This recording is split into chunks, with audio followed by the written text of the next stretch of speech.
One of Flint's brightest stars will soon have her story told on the big screen. The Fire Inside chronicles Claressa Shields' journey as an elite female boxer. And it's The Fire Inside, the Claressa Shields story, is in theaters now. Did you know? I didn't, but now you do, because I found out also the last couple of days. We're going to unwrap the situation about why I'm even talking about a movie on a boxing channel. But first, if you're new here, thank you for stopping in and stopping by. And if you're a content creator for boxing and new like me, please, if you want, just go ahead and leave your information down below, comment, and we'll subscribe to each other, check each other's channels out, help each other out in this field. The more the merrier, makes things better. Good competition, pushes things forward. And if you're also a subscriber, thank you for your continued support. I really appreciate you. And do your thing. Go ahead and like and share this video as well. Now, let's unwrap the situation. Why am I talking about a movie on this channel? Well, because it's The Fire Inside. Came out this past week. It's the Claressa Shields story, apparently. Now, off the bat, let's give kudos to where it's due. She packaged her story, got an agent, got it sold in Hollywood, and got it made. That takes a long time. A long time to do.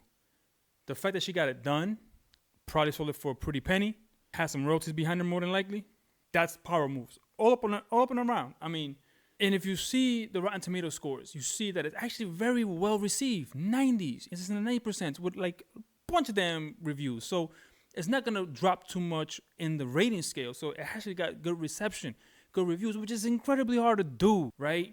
And also, the director's getting also compliments. And I'm sorry for the director, I don't know your name right now, but you're getting a lot of compliments and as your directorial debut. That's the tongue twister. So this movie all around seems to be quality, but why didn't you hear about it, and why do I say it's a flop? Well, the budget, we're going to get a little technical here. So if you want to now, go ahead, but we're going to talk about this real quick and why it is that I'm thinking it's the problem, and why Claressa Shields is mainly the problem. But first, this movie cost $12 million to make, right?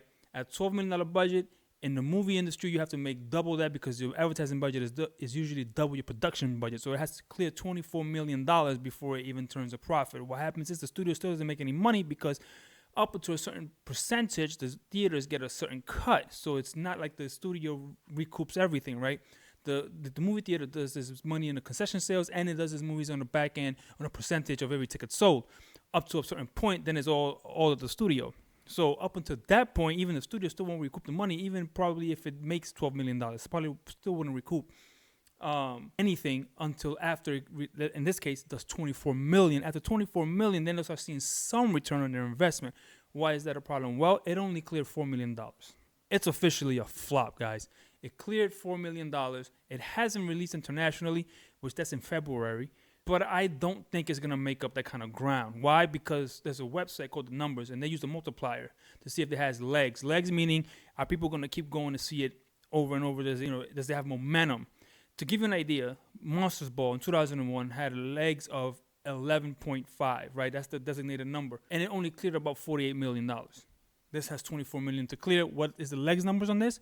2.5. Tells you nobody's going to go see this movie. This movie's going to bomb at the box office.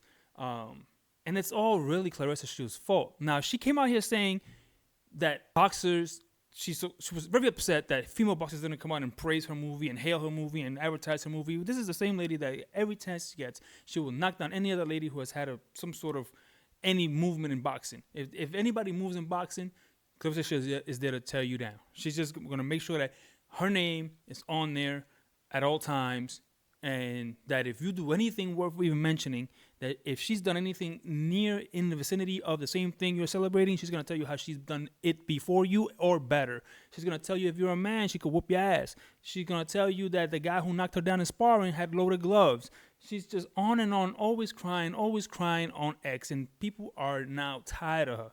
They just tired. She won recently a title in the weight division she didn't even fight in. They just literally gave her a title. She fought a champion at heavyweight that fought no one. She beat her, and at the same time, I think won the cruiserweight or something like that at the same exact time, or the light heavy, something to that effect, without ever being in the weight division. And she wants to be known as one of the greatest to ever do it. I'm not saying she's not. I'm not sure where she would rank up in there in the end. But getting fake titles and calling her, so she screams of someone who knows her accomplishments may have asterisks behind them. I think she knows she hasn't faced the very best that there is to offer. So she needs to bash other people to make her accomplishments greater, which they won't. It just, people won't do that. It won't never do that for you. Claressa Shields made this movie bomb because she made no one aware of it. She didn't spend time advertising it. She didn't raise any awareness of it. Instead, she got people more away from her as possible. So as soon as this name was attached to her, if this movie, it was the worst thing for this poor director and cast and production crew in the studio. They should have told her, listen, get off X until this movie, 2 months before the movie comes out and 2 months after, because we need to make some money. This movie might catch fire on like Prime or Netflix or something like that. If they sell it, let's say for $12 million to break even, right? Or they'll make a little bit of money on it because maybe something on the back, they'll make some money back on the production value side of it. But other than that, this movie did not get any help from Claressa Shields, and she's the main reason why the movie got made. She's the story they bought, and here she is just running her brand to the ground. I mean, her and Bill Haney are neck and neck. Like, you can't do more to damage your legacy as she's trying to do to herself. It's like she's self-sabotaging for whatever reason. She always wants validation from someone or something or some group, and she feels like if she doesn't get it, that they're hating. She doesn't even read the room. She doesn't understand what she's doing to herself. She created and trademarked the acronym GWOAT, right? GWOAT, and is mad that other people are using the word, the acronym she made up to describe another person, right? I mean, think about that. You come up with the acronym for yourself, but they use it for other people, not you. That's crazy. That tells you how far people have come and removed themselves from Claressa Shields. She's doing herself no favors. Alicia Baumgartner said, yo, I'll fight you, you know. And she said she'll come down. Now she's backing out. But there's audio of her saying, yeah, I'll come down and wait for Alicia Baumgartner. Now she's, you know, I think she's back putting a little bit on that because it is a big cut. I mean, at the end of the day, Claressa Shields is probably not going to go down as one of the greatest to ever do it, or at least the greatest of all time, as she thinks she is, because, one, her mouth to her competition. It's just what it is. You don't have the resume. You never will have the resume. You're fighting in weight divisions that have no bearing. Anyone can look good in those weight divisions, and I think she's getting a false sense of accomplishments. But let me know in the comments down below, what do you think? Did you ever hear about this movie before to this video? Did you hear about it maybe in the last couple of days? Did you even know that if you heard about the movie, did you know it was about Claressa Shields? Let me know in the comments down below, and I'll see you in the next video. And I'm out. Peace.